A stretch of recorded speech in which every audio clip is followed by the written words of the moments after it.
Delors se rejoignit son caméraman dans les vestiges des cuisines du Holiday Inn et ils gagnèrent l'entrée du parking souterrain. Le taxi qu'ils réservaient au mois les attendait. C'était une Lada Niva poussive, aussi confortable qu'une brouette, qui leur fit traverser le quartier résidentiel déserté et s'engouffra en couinant dans les sous-sols d'un supermarché calciné qui servait de studio à la chaîne nationale. Ils recueillirent les confidences bétonnées d'un émissaire russe et mirent en boîte quelques images de la conférence de presse hebdomadaire des généraux internationaux chargés de surveiller une frontière dont on avait feint d'oublier l'existence pendant 5 siècles. Delors s'improvisa un commentaire, puis une monteuse que Philippe pratiquait en soirée appareilla les fragments avant de les envoyer par satellite à la régie parisienne. Il s'était lassé assez rapidement de la tambouille d'inspiration lyonnaise que confectionnait le chef cuistot pakistanais du Holiday Inn, en mélangeant les produits frais, achetés au marché noir, avec les rations allemandes fournies par le commandement onusien. Les dollars du défraiement leur ouvraient les portes blindées des quelques restaurants haut de gamme, où les diplomates en poste à Kotorsk se mêlaient à toutes les variétés de profiteurs de guerre.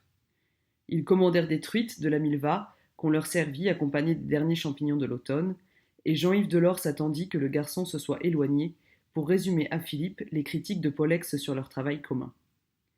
Le caméraman enleva la peau de son poisson avec dextérité, puis détacha lentement les filets avec le plat de son couteau, sans emporter la moindre arête.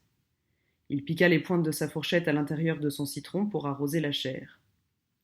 On n'est pas plus con que les autres, c'est toujours possible de bricoler un truc. Tu penses à quelque chose de précis ? Pas encore, c'est trop frais.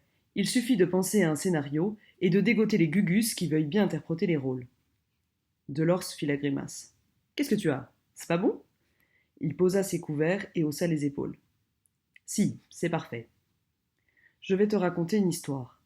Il y a une dizaine d'années, alors que je débutais dans le métier, j'ai rencontré un photographe vedette de Paris Match, sur un reportage. Les Iraniens venaient de faire sauter une bombe dans un TGV. Ce type avait trimballé son objectif partout à travers le monde et rapporté des scoops à la pelle. Une véritable légende vivante. Il y avait de la viande partout. Les flics l'ont laissé passer dès qu'ils l'ont reconnu et il est monté dans le wagon.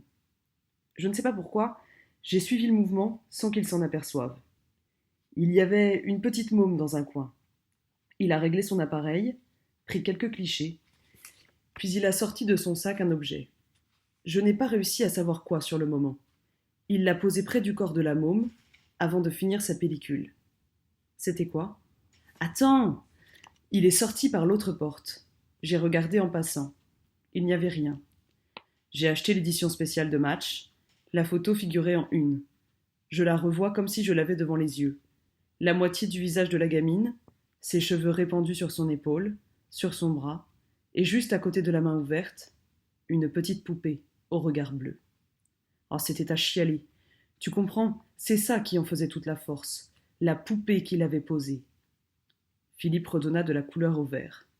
Le pire, c'est qu'il avait pensé à la porter. Moi, je ne veux pas qu'on en arrive là, c'est tout. Ne t'en fais pas, Jean-Yves. On va s'arranger pour n'avoir rien à rajouter. Tu peux compter sur moi.